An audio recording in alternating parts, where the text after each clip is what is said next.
Minnesota Governor Tim Walz on December 23rd criticized the federal immigration crackdown in the Twin Cities, calling it public theatrics by President Trump, during a news conference with city officials and community leaders.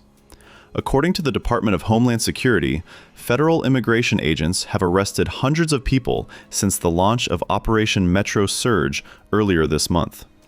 DHS maintains the effort is focused on individuals with existing deportation orders.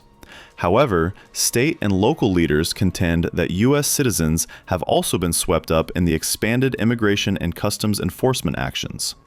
Walz has already sent a letter to Homeland Security Secretary Kristi Noem requesting a review of the operation. Speaking at Shiloh Temple in Minneapolis, the governor warned that the federal government's immigration enforcement tactics are putting people at risk. Walz said the state is ready for the anticipated surge in federal agents. This is what happens when your own federal government wages war against you. This is what happens when they target communities for their own benefit. This is what happens when they scapegoat. And this is what happens when they no longer hide the idea of white supremacy, when you hear the Vice President of the United States talk about now white people won't have to apologize for being white. So I would fully expect, and we are preparing for, an influx of more agents, more of the very visible public theatrics of the raids, of the harassments. And you got faith leaders here. I would not put it past this administration to target midnight mass services amongst folks going to worship, because that's who they are. Operation Metro Surge was rolled out just days after Mr. Trump made remarks targeting Minnesota's Somali community, Somalia itself, and the broader diaspora, labeling the community garbage and saying he did not want them in our country. He directed that all green card holders from Somalia and more than a dozen other nations undergo renewed scrutiny and said he would terminate temporary protected status for Somalis living in Minnesota, alleging, without providing evidence, that Somali gangs are terrorizing the people of that great state.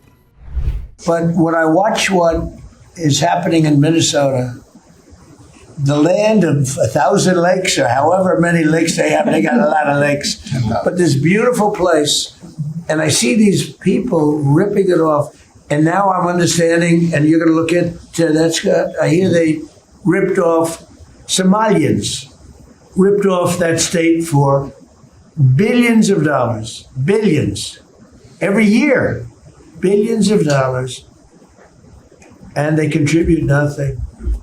The welfare is like 88%. They contribute nothing. I don't want them in our country, I'll be honest with you. Okay? Somebody would say, oh, that's not politically correct. I don't care. I don't want them in our country. Their country is no good for a reason.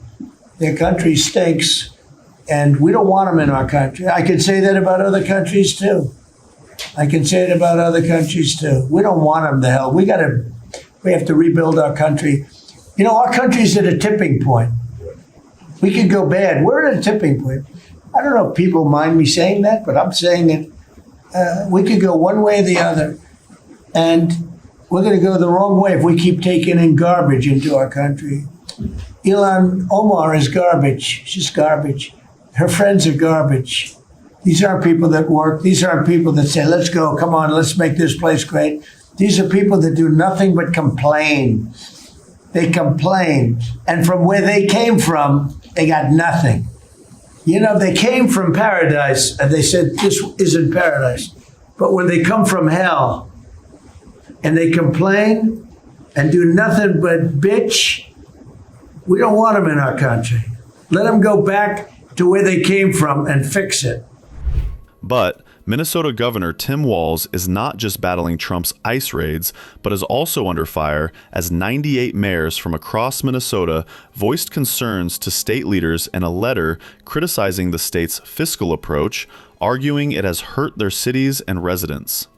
They pointed to the evaporation of an $18 billion budget surplus and warned of a projected $2.9 billion to $3 billion deficit for the 2028 to 2029 biennium.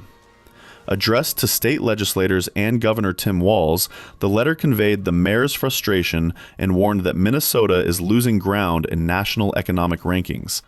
Fraud, unchecked spending, and inconsistent fiscal management in St. Paul have trickled down to our cities, reducing our capacity to plan responsibly, maintain infrastructure, hire and retain employees, and sustain core services without overburdening local taxpayers. There is a growing disconnect between state-level fiscal decisions and the strain they place on the cities we lead.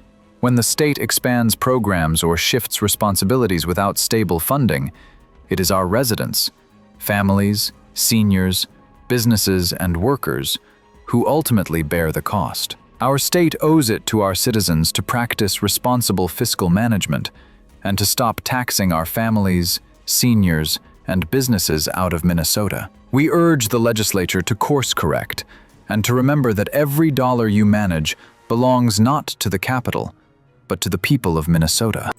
The letter states, at least 14 Minnesota state-run programs have been flagged for fraud, and First Assistant U.S. Attorney Joe Thompson said federal investigators believe a substantial share of the roughly $18 billion paid through Medicaid to Minnesota programs may have been fraudulent. What we see in Minnesota is not a handful of bad actors committing crimes, Thompson said. It's swamping Minnesota. I spoke in the fall about the iceberg I saw ahead. Something's fraud that's much larger than what's been visible to the public. When I said that, it wasn't hyperbole or rhetoric, it was a warning. And today I want to talk and I want to show here a sense of what that iceberg looks like, because I think people deserve to know what that is and how big this problem is, because we can't solve the problem until we grapple with the size of it. So the Center for Medicare and Medicaid Services pulled the claims data for these 14 programs dating back to 2018. And those 14 programs in Minnesota have cost $18 billion since 2018 and more than $3.5 billion in 2024 alone. So that's a sense of the magnitude of the problem. These are the 14 Medicaid programs, which is just a part of Medicaid, these waivered services that have been flagged as having issues with program integrity and fraud. Now, I'm sure everyone is wondering how much of this $18 billion was fraud. It's not the million-dollar question, that's the $18 billion question. The answer is far too much, and the task ahead of all of us is not only figuring out how much of that money was fraud, because we know a significant amount was, but figuring out how to put an end to the fraud in our state and get control of it. So let me end with this before I take questions. The magnitude of the fraud in Minnesota cannot be overstated. It's staggering amounts of money that have been lost. The latest findings could reinforce President Donald Trump's claims that Minnesota has become a hub of fraudulent money laundering activity under Governor Tim Walz, the Democrats' vice presidential nominee in last year's election. Earlier, Senator Kennedy went on a rampage against Minnesota over a $1 billion Somali fraud scheme, explaining what was happening in a Senate hearing. What I'm about to tell you, Mr. President, let me apologize in advance, is deeply disgusting. It's deeply disgusting. I mean, it is clown world on steroids. And when I first read about this, Mr. President, I read it a second time because I experienced slack-jawed astonishment. And when I read it a second time and I realized it was true, I just wanted to run away screaming.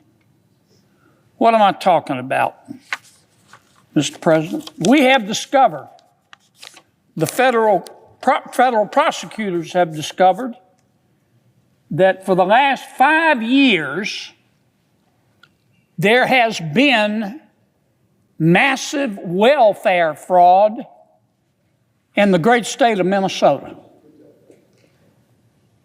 Massive.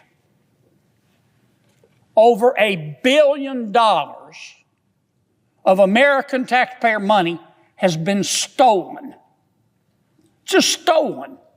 They can call it fraud, but a better term would be stealing. And this fraud has been centered in the Somali community in Minnesota. Now, I'm not here to criticize the Somali community. I'm here simply to describe what happened. The Somali community in Minneapolis is about 80,000 people. They're centered around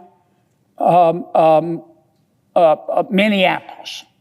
And let me say it again. I'm not here to denigrate the Somali people or people of Somali ancestry just because of the actions of a few. But it is a fact that this $1 billion in welfare fraud occurred almost exclusively in the Somali community in Minnesota and was orchestrated by people with Somali ancestry. That's a fact. Facts aren't racist. Facts are facts.